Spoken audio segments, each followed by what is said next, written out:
Welcome back to another episode of Out of Bounds, a podcast where I give my commentary on different topics in today's society.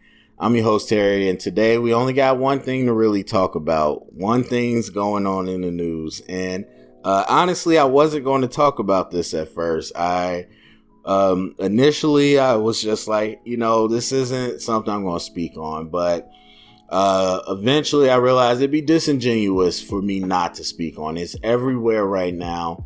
And I've had time to formulate what I want to add to the conversation. And so this isn't me saying, I have to say something so people know where I stand. Because honestly, I don't like that. As somebody that's in the population that's being discussed right now, I personally don't like that. I know a bunch of people will be like, silence is being complicit and all this crap. Like, I do not agree with that.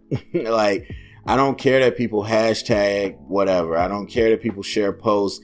I don't care that people, I stand with you. That doesn't mean anything to me. People can do that all they want all day, turn around and go do the same things they've been doing. Like, actions speak louder than words. That is, that's wisdom from a long time ago for a reason. And so I don't get wrapped up in that.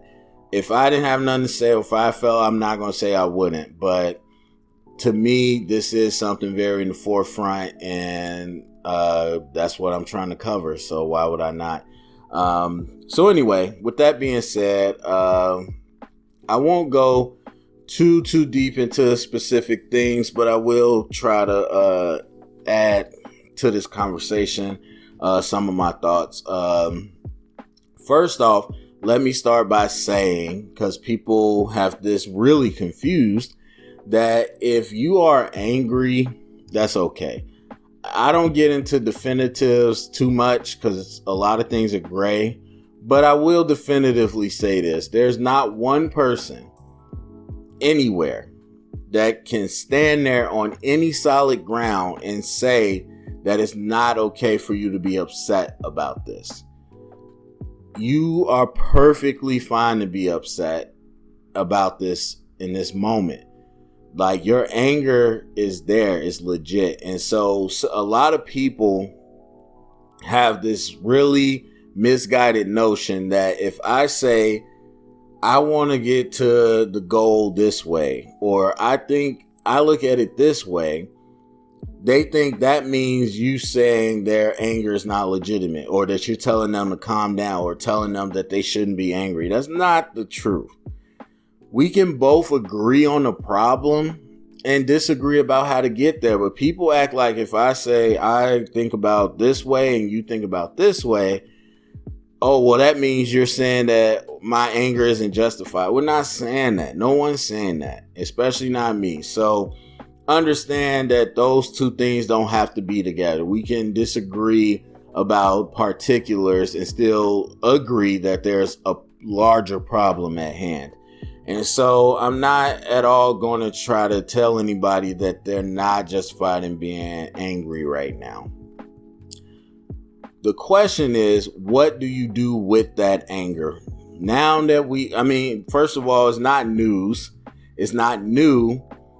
Inequality and injustice in America, especially when it comes to race and police brutality. Like, that's not new. We know about that. But again, we're angry. So what are we going to do with that anger? And for me personally, I think this is the culmination of different factors. Not necessarily a perfect storm, but it's a culmination of factors. You got a lot of people with the COVID-19 situation who have been cooped up and boxed up. And as we've seen, that is not a race thing. Everybody reacts differently and can react adversely to being confined and boxed up and feeling like their freedom is infringed upon. And so there's that. Then obviously there is the economic downfall from the COVID situation. And I think some people forget how differently people have been impacted by this. Obviously, you got the frontline essential workers who your day might not be that different. Yes, you're on the front lines, but your routine might not be that different. You're still working. You got people that work from home. Your routine's a little different. Your environment's different. You're still going. There's people that have been furloughed or laid off, and they are in limbo. There's people whose jobs have permanently closed. There's mom and pop shops. There's people that own real estate that's now closed, or they had to sell because they couldn't, make it through this time. There's people that are hurting with money. There's all types of different reactions to that. So the economics are hitting differently. But either way, you have this overwhelming sense of what I would say is helplessness. And now I think back to BVS with that line. But I won't get into that. So it's that feeling that turns good man bad. It's the rage. It's the feeling of helplessness. And so when you get something that, again, isn't new, but is a hot button topic, and it fires up emotions, I think you just have an overwhelming feeling of people that want to feel useful, that don't want to feel helpless. They want to contribute. They want to do something. And in the regular, I hate to say this, but in a regular day, it would hit differently. Like these things, unfortunately, it continues to happen and people get kind of desensitized. And so in a regular circumstance, it might hit differently.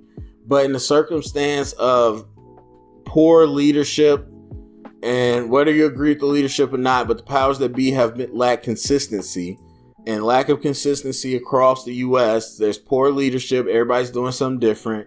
In the face of economic downturn, in the face of all these different things, for this to also happen and continue to happen, it was just like a powder keg and it blew up. So, and I won't get into provocateurs. That's another conspiracy that I do believe, but I won't get into that. But again, to me, I think this was a mixture of different factors. As far as, because some people are just like, why are they white now? But it's a different mixture of factors. So anyway, with all that being said, not getting too deep into that, what I will say to all of this, and I've been saying, is that it reminds me of this lesson I had in undergrad and college about buy-in. So most people, if you worked with a team, most businesses, anything, the concept of buy-in. People agreeing or I don't know. I actually can't even think of another word, but buying into what you are selling. They are buying into the vision. They are getting on board with what you want to do. And so for anybody that has talked about this concept and knows about it, or should remember, there's levels to buy-in. It goes from active resistance all the way to passion. That's the spectrum. Active resistance, obviously, people counter-protesting, trying to physically oppose. Passive resistance, where people are just sabotaging, making mistakes on purpose, like not trying their best just to mess you up. Apathy, I don't care one way or the other, I'm cruising. And then compliance, doing the bare minimum. So a lot of things, whether we're talking about just at most jobs, where people don't care or have a passion for the work, or most, whatever endeavors, there's a lot of compliance. There's a lot of, let us just do what needs to be done so we can continue on. I don't want to rock the boat. And that's compliance. And so to get to a deeper level of buy-in, you have to have a more dramatic shakeup of mindset or belief systems. And so it is hard. It's a lot harder to get to that deeper level of buy-in, because you got to touch the mind and the heart to get there. You have to really shake up the core and the foundations of what was there before. And so that's hard work. That's long work. A lot of people stop at compliance because that is the easiest. It's the surface level. It looks like things are changing. It looks like things are different. But again, people go home and nothing has really changed. But a lot of people are okay with compliance. They're complacent with compliance. And so when I think about people being visible, people being physical, you're pushing towards compliance. I understand that because this has happened. Like I said, this has happened before in our time, and social media is better now, obviously, but this has happened. These moments have happened. These solidarity or moments of solidarity have happened. But again, it's like, even if you're the most oblivious person, you can turn on the news and be like, well, something's happening right now. Something's going on. Let me look into it. And so that is moving the needle. But to get to where we want to be, or where people claim they want to be, it takes a lot more bit of work. And so for me, where I come into it with is the same place I've been with, and that's education.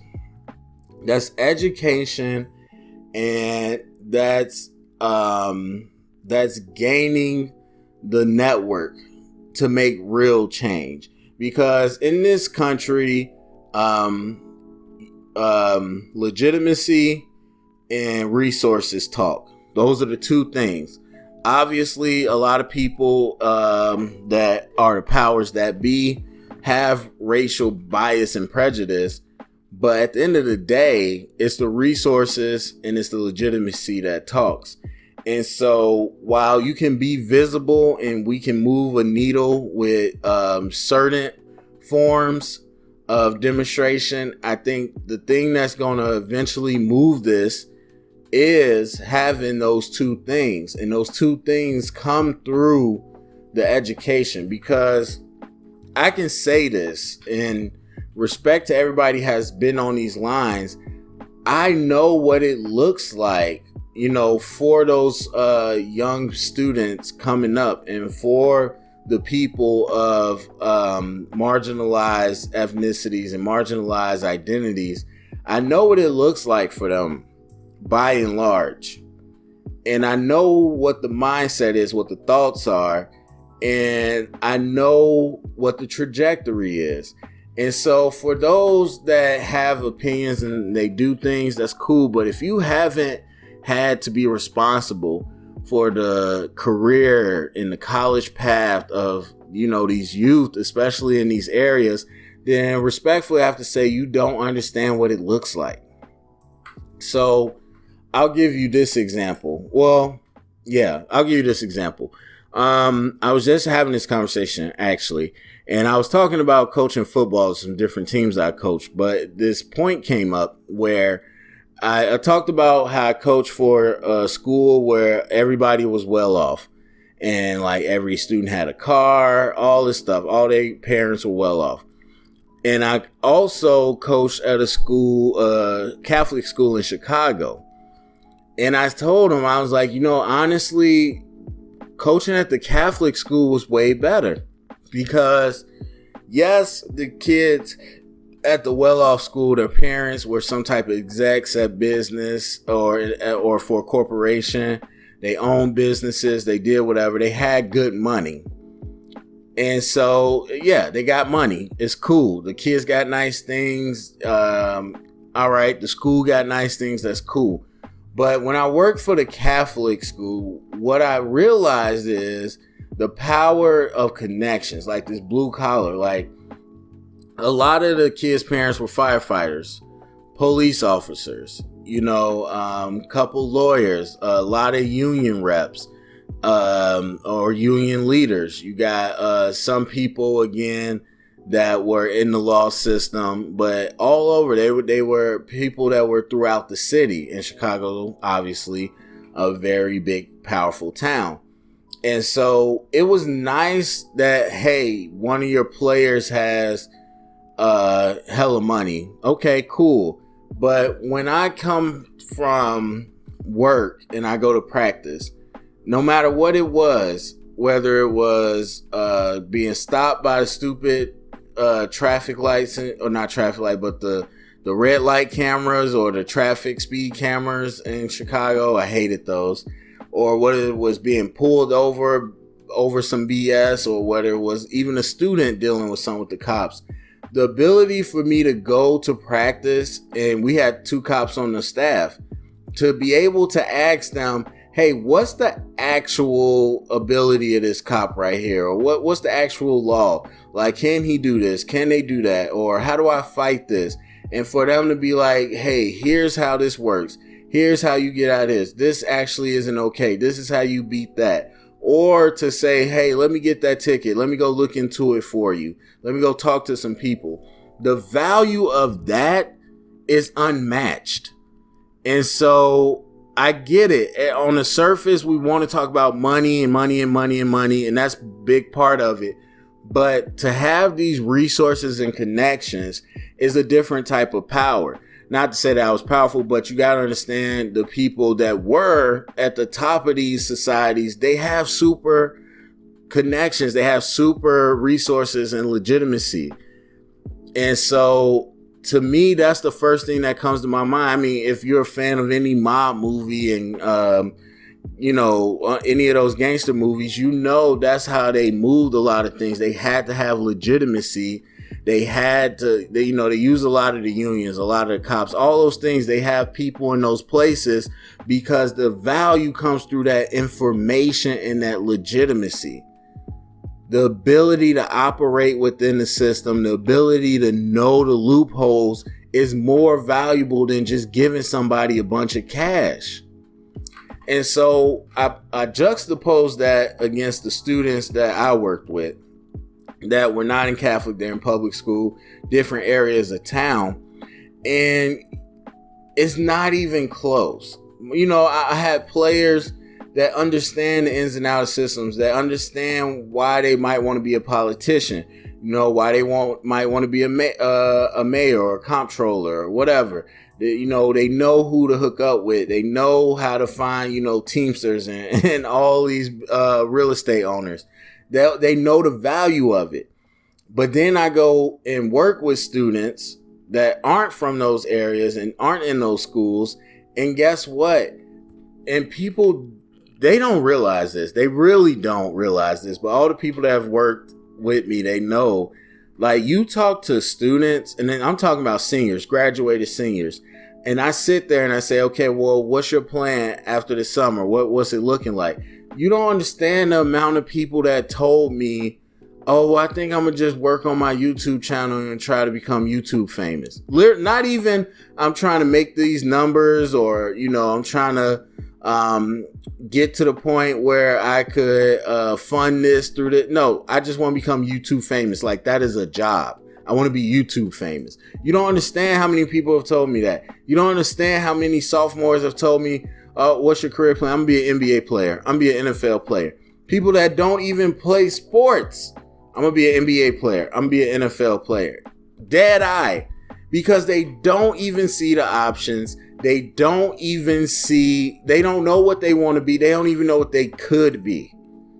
There is no value in becoming a politician. There's no value in becoming a public servant. There's no value in becoming a cop. There's no value in becoming a firefighter, anything else. Like, the people that have the powers to manipulate the system against us, those positions are of no value to the people who are being exploited. And so, again, it's fine to be angry. It's fine to go out there and demonstrate, but then what comes next? What comes next? How do you actually change this?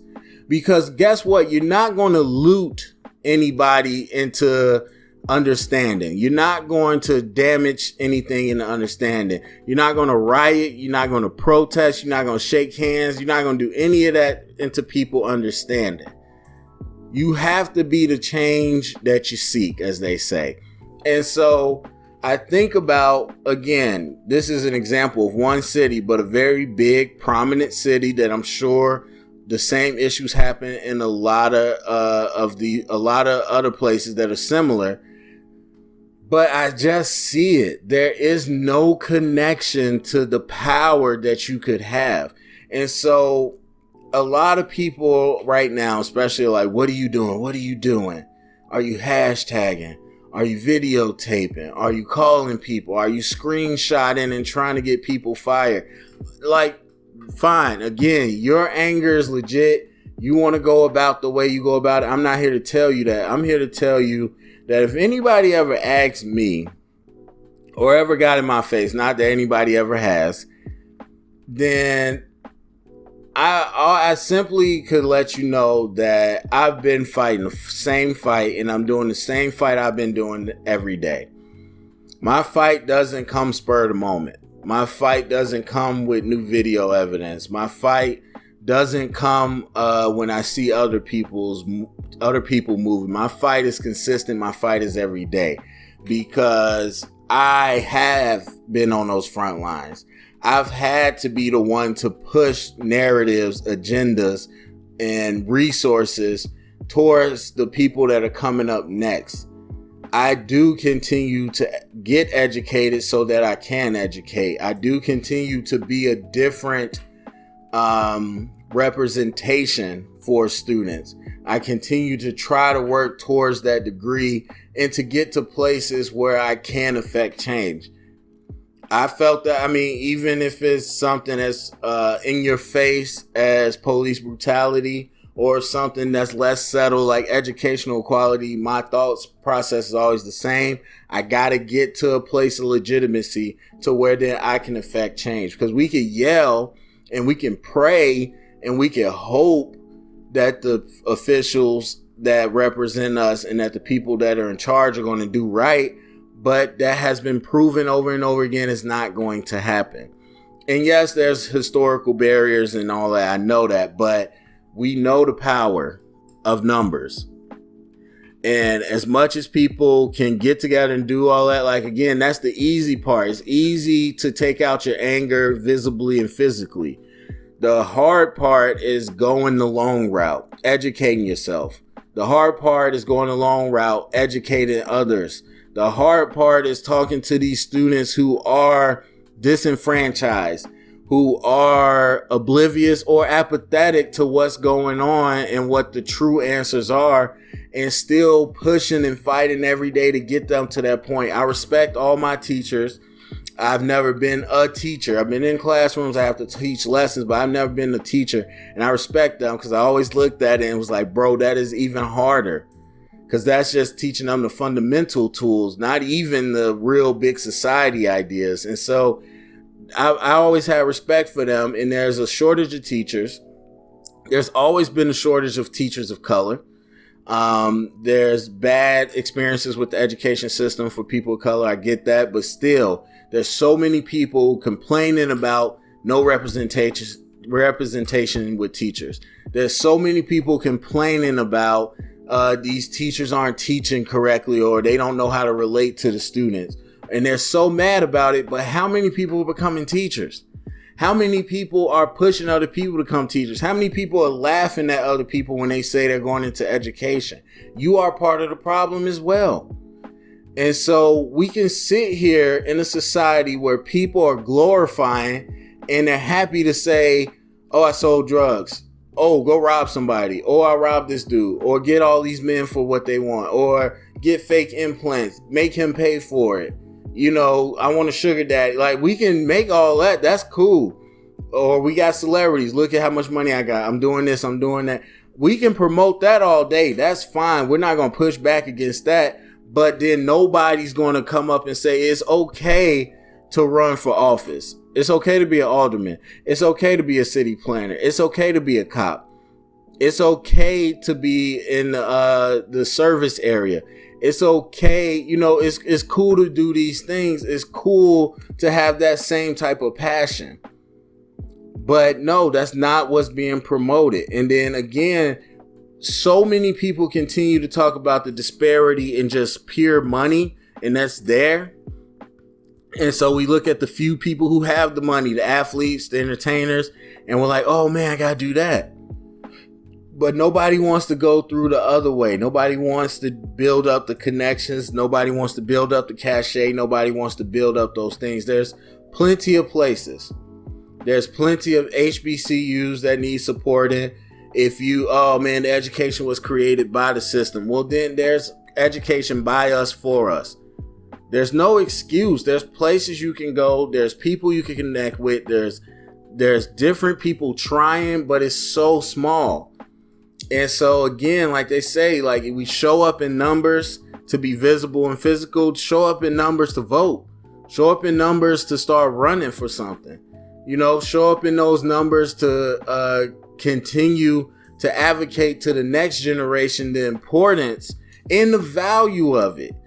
Like we want the prestige, and this is a more generational thing, but we want the prestige, we want the limelight, but it's okay having some power on a different level. It's okay to have the power then to put somebody on or to regulate policy. And that's the real fight. That's the real buy-in. Because you think about, everybody talks about the generational cycle. And on a smaller level, think about a school, a college, let's say, 4 years. If we start something with our freshmen, we got new people in there, new ideas. We're going to change the way this goes. And our incoming freshmen, they're the first ones to experience it. Guess what? By the time they're seniors, that's just the norm.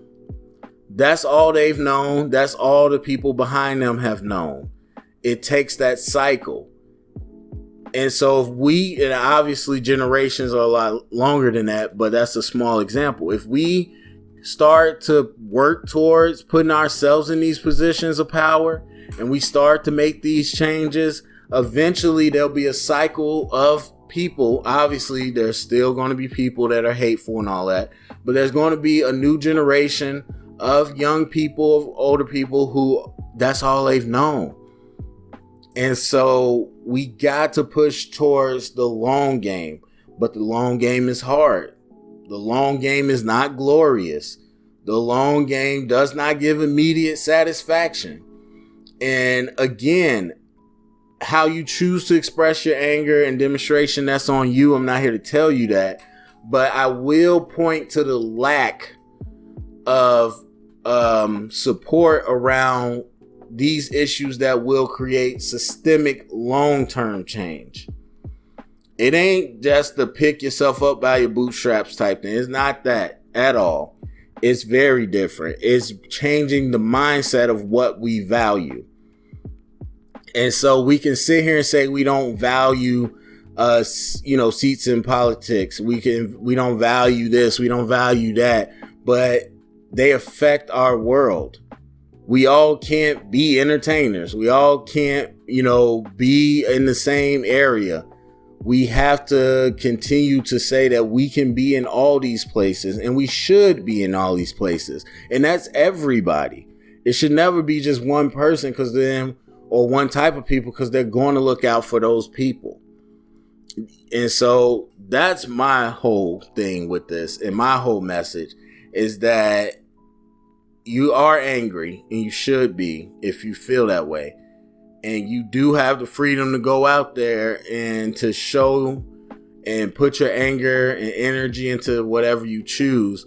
But for me, at the end of the day, when that's all wrapped up and it all blows over, what are we doing next? What are we doing next to actually change that system? So that's it for me. Go to comment sections. Let me know what you think. Thank you for listening. And yeah, till next episode.